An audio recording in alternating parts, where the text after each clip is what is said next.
लेकिन 23 नवंबर को ऐसा दिमाग में क्या आया, क्योंकि गुरुजी ने तो बात बहुत पहले कही होगी, अचानक क्या आया कि नहीं अब मुझे ये जो भिक्षा यात्रा है वो शुरू करनी है, क्यों ये दिमाग में आया?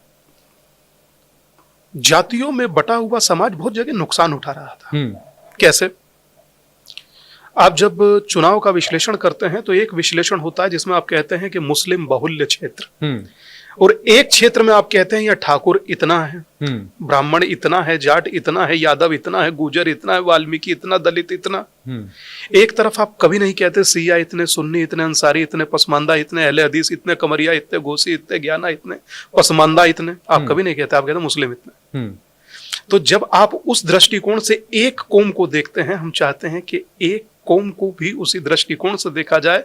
हमारे मन में यह था कि जितना जातियों में बटे, चाहे हम कांधार में बटे, कटे, हिंदुकुश में बटे, कटे, पाकिस्तान में बटे, कटे, कश्मीर में बटे, अपने ही घर में बटे, तो कटे।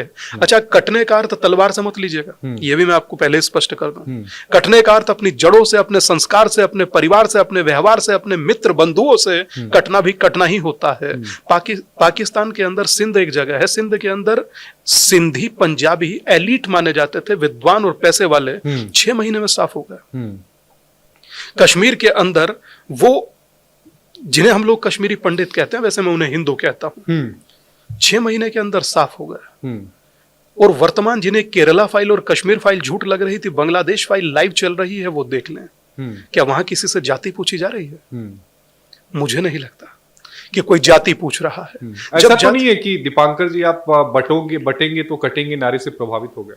नहीं दादा, 23 नवंबर 2022 में पहली बार इसको हम ही ने बोला था। बस ये था, 23 नवंबर 2022, जगह थी देवबंद का गयाना, और पर वो थोड़ा सा डिफरेंट था। फिर आप देवबंद का बेसिक शुरुआत वहीं से हुआ था। पहला दिन था और मन में ये विचार था कि हम बोले कि जब तक आप एक हैं, जो हमने कहा था, जब तक आप एक हैं, आप सुनामी के जैसे वेग हैं, और जब भी आप बट जाते हैं, हर गली नुक्कड़ पर कट जाते हैं। अरे वाह! तब ये विचार था। 23 नवंबर 2022 तारीख इसलिए बोल रहा हूं कि आप याद रखें।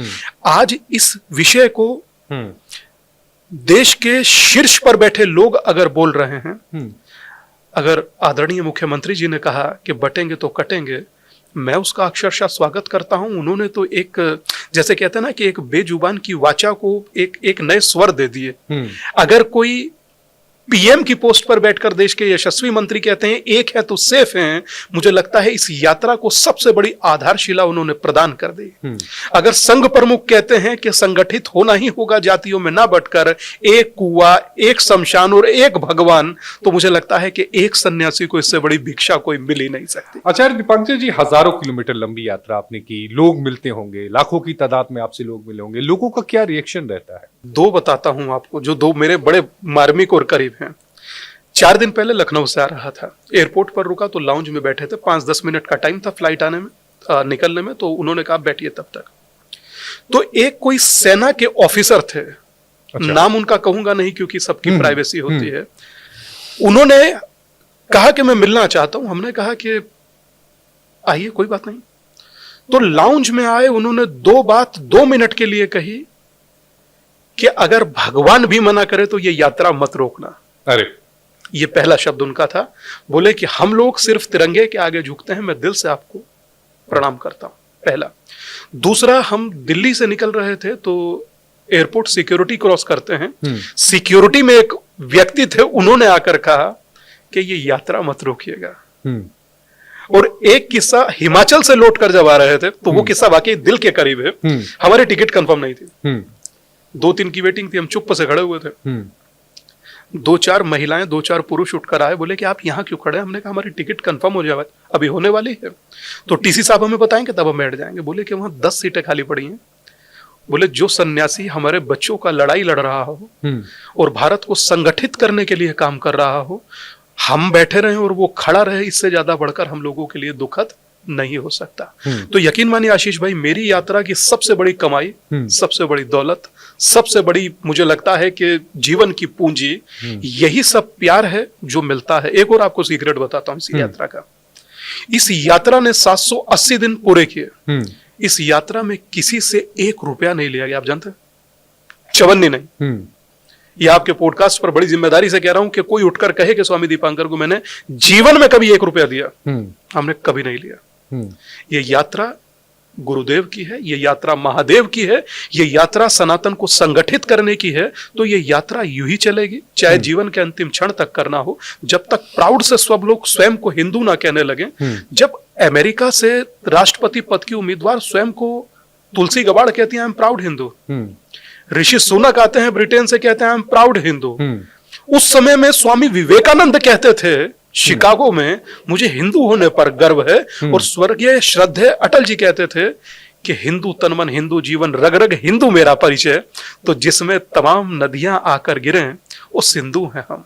हमें गर्व है खुद पर दादा के हिंदू हैं हम। उसी गर्व को लोगों के भीतर जगाने की इस यात्रा का नाम ही भिक्षा यात्रा। आप भिक्षा यात्रा की जगह लोगों को एकजुट करना चाहते हैं और ये जो जातिवाद चल रहा है उसको खत्म करना चाहते हैं, लेकिन विपक्ष ये कह रहा है कि जातिगत जनगणना कराई जाए। मेरी विपक्ष से हाथ जोड़कर करबद्ध प्रार्थना है इस तरीके से, अगर है ताकत, आप वाकई बयान बहादुर तो हैं, मगर सच में आप बहादुर हैं, तो 6 करोड़ लोग आस्था की डुबकी कुंभ में लगा चुके हैं, इनकी जाति गिन दीजिए। मेरी करबद्ध प्रार्थना है। गिनिए इसमें पीडीए के कितने लोग हैं, गिनिए इसमें कितने दलित, कितने यादव, कितने वाल्मीकि, कितने जाटव, गिनिए इसमें कितने ब्राह्मण, कितने बनिया, कितने यादव, कितने गुजर, कितने जाट, गिनिए कितने प्रजापति, कितने सैनी, बताइए ना दादा कितने कुर्मी, कितने भूमियार, बताइए, मजा आएगा। मैं चाहता हूं देश आपको सुने कि धर्म लोगों को जोड़ता है और सियासत लोगों को जातियों में तोड़ता है, और खासकर लोगों में भी हिंदुओं को जातियों में तोड़ता है। एक बात मुझे समझ में कभी आई नहीं कि आर्थिक आधार पर कोई जातिवाद होता नहीं है। 500 रुपए के नोट का अगर हम निकाल लें तो उसकी कोई जाति होती है क्या? छोड़ दीजिए, मैं आपको यही का बता रहा हूं। आपके स्टूडियो के बाहर एक फल बेच रहा था भाई, तो हमने उससे कहा कि 1 दर्जन केले कितने का है? कहता है 55 रुपया बाबा आपके लिए। और हमने कहा कि ये जो बिखरे हुए हैं, बोले बाबा ये फ्री ले जाइए। तो सोचिए कि बिखरे हुए फलों की, बिखरे हुए मनुष्य की उतनी ही वैल्यू है जितना ठेले पर व्यक्ति ने लगाया। और आप संगठित हैं तो फिर आपको कहने की जरूरत नहीं है, फिर आप उसी लेवल से देखे जाते हैं, उसी सम्मान के साथ देखे जाते हैं जो भारत के अंदर अन्य समुदाय भी देखे जाते हैं। मगर एक बात पूरी कर दे आशीष भाई, ब्लड लेने जाते हैं ब्लड बैंक में, कभी पूछे कौन जात का है?